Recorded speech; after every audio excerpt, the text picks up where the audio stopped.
ہمارے ہاں جو عام طور پر اب یہ بھی ایک تصور بن گیا ہے کہ بچوں کی روزہ کشائی کروائی جائے اور اس سلسلے میں روزہ بچوں کو رکھوایا جاتا ہے، اور بعض اوقات اتنے چھوٹے بچے ہوتے ہیں جو کچھ نہیں جانتے، ان کو بہلایا جاتا ہے، ان کو سلا دیا جاتا ہے، کچھ سحر کے اوقات میں ان کو نیند کی دوائی بھی پلا دی جاتی ہے تاکہ وہ سوتے رہیں.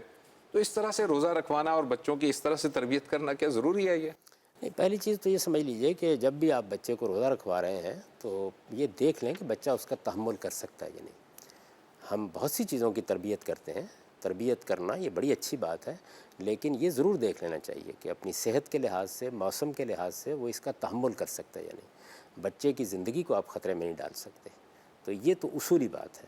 اگر آپ نے کسی بچے کو روزے کی تربیت دینی ہے تو انتظار کر لیجئے، ہو سکتا ہے کہ ذرا بہتر موسم کے روزے آ جائیں، وہ اس کا تحمل کر سکے. کچھ اس کی عمر بھی ایسی ہو جائے، روزہ اس کے اوپر فرض تو اسی وقت ہوگا جب وہ بلوغ کی عمر کو پہنچ جائے گا.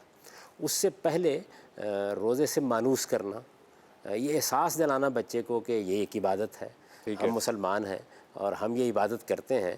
تو اس کے لیے اس طرح کی جو روایات قائم ہو جاتی ہیں، میں اس کو اہمیت دیتا ہوں. یعنی میرے نزدیک یہ ہے کہ جب کوئی معاشرہ وجود میں آتا ہے، رشتے وجود میں آتے ہیں، تو ان کے اندر کچھ روایات ہوتی ہیں. وہ روایات ہیں جو اصل میں آپ کو وابستہ کر دیتی ہیں بعض بڑے تصورات سے. اور جس طریقے سے ہم اپنے بچے کو آداب سکھاتے ہیں، جیسے بچے کو اپنی خاندانی روایات سے واقف کرتے ہیں، جس طریقے سے بچے کو یہ بتاتے ہیں کہ اس نے گلی میں جا کے کیا کرنا ہے، دوسروں سے کیا معاملہ کرنا ہے، اسی طریقے سے بچے کو ساتھ لے کر آپ مسجد میں جاتے ہیں یا نماز کے موقع پر اس کو توجہ دلاتے ہیں. روزہ بھی ایسے ہی رکھوایا جا سکتا ہے. اس کا ضرور البتہ اہتمام کرنا چاہیے کہ کوئی چیز اس کے لیے نقصان کا باعث نہ بن جائے. ٹھیک ہے.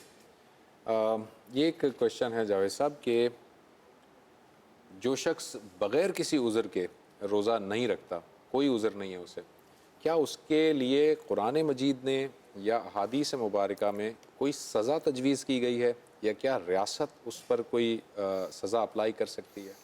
روزے کا ریاست سے کوئی تعلق نہیں ہے، یہ خدا اور بندے کا معاملہ ہے. اس کے اوپر دنیا میں کوئی سزا نہیں بیان کی گئی. آخرت میں اللہ تعالیٰ کیا معاملہ کرے گا اس کو قرآن مجید نے تو اس طرح بیان نہیں کیا. رسالت میں آپ صلی اللہ علیہ وسلم سے مثال کے طور پر نماز کے بارے میں پوچھا گیا تو آپ نے یہ بتایا کہ یہ خدا اور بندے کا معاملہ ہے، وہ چاہے تو معاف کر دے اور چاہے تو سزا دے. یہ نماز کے بارے میں پوچھا نماز گیا. کے بارے میں ظاہر ہے اسی پر باقی عبادات کو قیاس کیا جا سکتا ہے. حج کے بارے میں ہم یہ معلوم ہے کہ اللہ تعالیٰ نے بہت سخت تنبیہ فرمائی ہے. رسالت میں آپ صلی اللہ علیہ وسلم نے یہ فرمایا کہ اگر کوئی آدمی استطاعت رکھتا ہے اور اس کے باوجود اس کو کبھی خیال بھی نہیں ہوتا کہ اس کو حج کرنا ہے، تو اس کا مطلب یہ ہے کہ اب اللہ کو اس کی کچھ پرواہ نہیں کہ وہ یہودی ہو کے مرتا ہے یا نصرانی ہو کے مرتا ہے. گویا مسلمانوں کی جماعت میں اس کا شامل ہونا نہ ہونا برابر ہو گیا. یہی معاملہ نماز کا ہے. آپ یہ جانتے ہیں کہ نماز کو تو گویا کفر اور ایمان کی علامت بنا دیا گیا ہے. یہ تصور کرنا بھی ممکن نہیں ہے کہ ایک آدمی مسلمان ہے اور پھر نماز کا اہتمام نہیں کرتا. بڑی غیر معمولی چیز ہے. لیکن رمضان کے روزوں کے بارے میں یہ واضح ہونا چاہیے کہ یہ اللہ اور بندے کا اور معاملہ یہ ہے. ریاست مداخلت نہیں کر سکتی. ریاست مداخلت نہیں کر سکتی. جاوید صاحب، ریاست مداخلت نہیں کر سکتی تو ہم دیکھتے ہیں اسپیشلی پاکستان میں کہ جب رمضان کا مہینہ شروع ہوتا ہے تو دن کے اوقات میں ہوٹلز بند کر دیے جاتے ہیں. کھانے پینے کی جو چیزیں ہوتی ہیں، کوئی ریڑھی لگا رہا ہے، کوئی کچھ کر رہا ہے، وہ سب بند کر دیے جاتے ہیں. تو کیا یہ ریاست کا مداخلت کرنا نہیں ہوگا؟ میں تو اس کا قائل نہیں ہوں کہ اس طرح کا کوئی کام ریاست کو کرنا چاہیے. یعنی معاشرتی روایات کے تحت لوگ ایسا کرتے تھے. مجھے بہت سے بزرگوں نے بتایا کہ قیام پاکستان سے پہلے ہندو بھی اس کا اہتمام کرتے تھے، سکھ بھی اس کا اہتمام کرتے تھے. دوسرے مذاہب کے لوگ بھی یہ کہتے تھے کہ یہ مسلمانوں کے روزے کا زمانہ ہے اور ایک پردہ تان دیا جاتا تھا. لوگ اس میں جا کے اگر کسی آدمی نے روزہ نہیں رکھا، دیکھیے روزہ نہ رکھنے والے غیر مسلم بھی ہو سکتے ہیں، روزہ نہ رکھنے والا کوئی مریض بھی ہو سکتا ہے، کوئی مسافر بھی ہو سکتا ہے. تو یہ تو آپ کا کام نہیں ہے کہ آپ سارے شہر کو بند کرا دیں. تو میرے نزدیک اس میں بھی ریاست کو بالکل مداخلت نہیں کرنی چاہیے. یہ چیزیں روایات پر چھوڑ دینی چاہیے. خود سوسائٹی کے اندر اب دیکھیے کہ بہت سی جگہیں ہیں جن میں نے یہ دیکھا ہے کہ غیر مسلموں کی کافی آبادی ہوتی ہے. مثال کے طور پر ملیشیا میں یونیورسٹیوں میں بہت سے طلبہ وہ ہیں جو بدھ مت کے ماننے والے ہیں، لیکن وہ رمضان کے مہینے میں کوئی تصور بھی نہیں کر سکتا کسی مسلمان کے سامنے کچھ کھائیں یا پئیں گے. تو یہ ایک باہمی احترام ہے. خود سے وہ اس کا آپ سے آپ یہ ایک رسپیکٹ پیدا ہوتی ہے. تو یہ باہمی احترام یا دوسرے کا لحاظ، یہ چیزیں وہ ہیں کہ جن کا تعلق کسی سوسائٹی کی روایات سے ہوتا ہے، اچھی روایات. اسی طرح دکاندار ہیں تو وہ اگر سمجھتے ہیں کہ میں کوئی کھانے پینے کی چیز بیچ رہا ہوں تو میں نے ایک پردہ تان دیا ہے یا میں نے کوئی الگ جگہ بنا دی ہے کہ وہ مسلمان اس مہینے میں روزے رکھتے ہیں، بس اس کو یہیں تک رہنا چاہیے۔ آپ قانون کے اساس سے دکانیں بند کرائیں، آپ اس کے لیے کوئی قاعدہ بنا دیں، آپ پولیس کو اس کے لیے مقرر کر دیں، میرے نزدیک ایسا بالکل نہیں کرنا چاہیے۔ اچھا جاوید صاحب، یہ کویشچن ہے کہ روزے کی حالت میں مسواک کرنا یا برش کرنا، ٹوتھ پیسٹ استعمال کرنا، وہ کیسا ہے؟ کیونکہ ایک روایت کا حوالہ دیا گیا ہے کہ نبی صلی اللہ علیہ وسلم نے فرمایا کہ جو روزہ دار ہے اس کے منہ کی بو اللہ تعالیٰ کو بہت محبوب ہے، تو اس پہ یہ قیاس کیا جاتا ہے کہ اس کا مطلب ہے کہ اس میں پیسٹ بھی نہیں کرنا چاہیے اور مسواک بھی نہیں کرنی چاہیے۔ نہیں، خود رسالت میں آپ صلی اللہ علیہ وسلم مسواک کرتے تھے، یعنی دانتوں کو صاف کرنا یا دانتوں میں اگر کوئی چیز پھنسی ہوئی ہے تو اس کو نکالنا یا منہ کی بدبو کو دور کرنا، یہ تو تطہیر کا تقاضا ہے۔ ہمارے دین میں تزکیے کی تعلیم دی گئی ہے، نظافت کی تعلیم دی گئی ہے، صفائی کی تعلیم دی گئی ہے، اس سے روزے کو کچھ نہیں ہوتا۔ وہ ایک دوسری بات ہے، یعنی اس سب کچھ کے باوجود ایسا ہوتا ہے کہ آپ کے منہ میں کچھ بو پیدا ہو جاتی ہے، اس کے بارے میں یہ فرمایا کہ لخلوف و فم الصائم اطیب عند اللہ من المسک، یعنی اللہ کو وہ اتنی محبوب ہے۔ اس کا یہ مطلب نہیں کہ آپ جان بوجھ کے پیدا کرنے کی کوشش کریں، یعنی عام حالات میں آدمی کو صفائی ہی رکھنی چاہیے۔ دو سوالات یہ ہیں، ایک سوال یہ ہے کہ روزے کی حالت میں اگر کسی کو قے آ جائے یا کسی کو چوٹ لگے اور بلڈ نکلے اس کے باڈی سے، تو اس صورت میں روزے پر کیا فرق پڑے گا؟ میں تو جہاں تک تحقیق کر سکا ہوں اس سے روزے کو کچھ نہیں ہوتا۔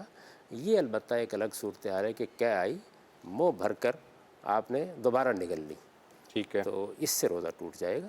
اس میں یہ کرنا چاہیے کہ پھر روزہ ختم کر کے اس کی قضا میں ایک روزہ رکھ لیا جائے بعد میں۔ اور اگر جسم سے کوئی خون نکلا ہے، بلڈ نکلا ہے، اس سے اس میں روزہ ٹوٹنے کی کوئی وجہ ہی نہیں ہے، کوئی وجہ نہیں؟ کوئی وجہ نہیں۔ جاوید صاحب، یہ کھجور کے بارے میں ایک یہ کسی نے پوچھا ہے کہ یہ کہا جاتا ہے کہ روزے کا افطار جو ہے وہ کھجور ہی سے کرنا چاہیے یا سحر میں بھی کھجور ہی استعمال کرنی چاہیے، یہ کھجور لازمی کیوں قرار دی گئی ہے؟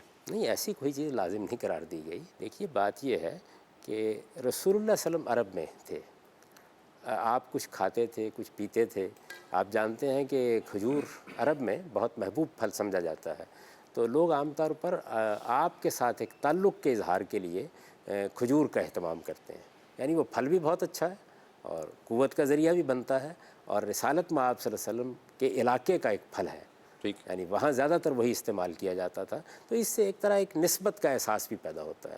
اس طرح کی چیزیں محبت، تعلق خاطر سے وجود پذیر ہوتی ہیں۔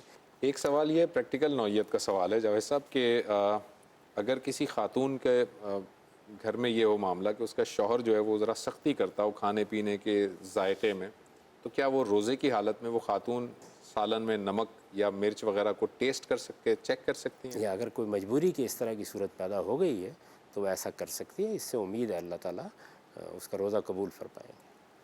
اچھا، یہ بھی ایک سوال ہے کہ کچھ لوگ ہیں جو کہتے ہیں کہ آج ہمیں اب احساس ہوا کہ ہمیں روزہ بھی رکھنا تھا اور اللہ تعالیٰ سے وہ مغفرت بھی چاہ رہے ہیں، لیکن جب سے شعور کی منزل میں وہ پہنچے ہیں اور آج تک اب ان کی عمر جو ہے وہ 30 سال 35 سال ہے، تو وہ کہہ رہے ہیں کہ پچھلے جو روزے ہیں ان کی قضا کیسے ادا کی جائے؟ دیکھیے اگر اس طرح کی کوئی غلطی ہوئی ہے، شعور نہیں تھا، تو پہلی چیز تو یہ ہے کہ بہت اللہ سے معافی مانگتے رہنا چاہیے۔ اللہ تعالیٰ توفیق دے تو آپ کچھ تھوڑے سے 2 3 4 5 روزے ہر مہینے میں نفل روزے رکھتے رہیں اور اللہ سے دعا کریں کہ وہ ان کے عوض میں ان کو قبول فرما لیں۔ اس سے زیادہ کوئی ذمہ داری لوگوں پر نہیں ڈالی جا سکتی۔ بعض اوقات برسوں لوگ غفلت میں مبتلا رہتے ہیں اور انہوں نے کوئی روزہ نہیں رکھا ہوا ہوتا، تو میرے خیال کے مطابق ہمارے جن علماء نے یہ کہا ہے کہ عبادات میں اگر اس طرح کی صورتحال پیدا ہو جائے تو اصل چیز توبہ و استغفار ہی ہے، تو اس کا اہتمام کرنا چاہیے۔ تلافی آپ جتنی کر سکتے ہیں، جتنی ہمت ہے وہ کر لیجیے۔